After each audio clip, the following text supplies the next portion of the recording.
Oui, on est heureux de se retrouver. La dernière fois où nous sommes rassemblés, c'était à Uzès en 2019. Le temps a passé et les maires ont été confrontés, comme tous les Français, à une crise terrible.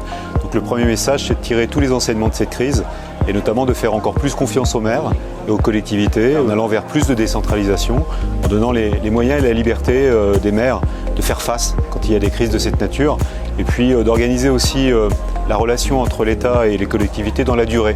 Ne pas les menacer dans leurs moyens. Nous avons vu que l'État a été capable, dans une crise, de faire le quoi qu'il en coûte.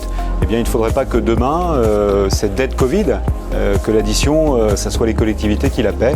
Il faut faire attention à ce qu'elles puissent continuer dans leur durée de mandat à pouvoir agir concrètement vers la revitalisation de leur territoire, la relance et puis aussi un certain nombre d'enjeux, dont celui d'ailleurs de l'organisation de l'offre des soins.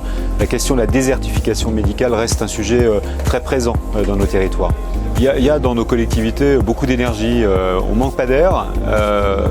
Nous, c'était le R de résilience, de relance et de responsabilité, mais parfois on est un peu asphyxié par des décisions qui nous pénalisent, qui brident un peu cet élan et cette volonté. Il y a de l'enthousiasme chez les maires. On ne fait pas ça par hasard.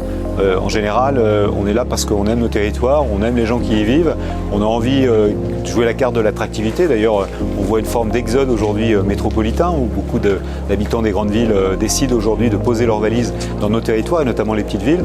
Mais il faut jouer cette carte-là jusqu'au bout et donc nous donner les moyens véritablement de leur offrir une qualité de ville et une qualité de vie.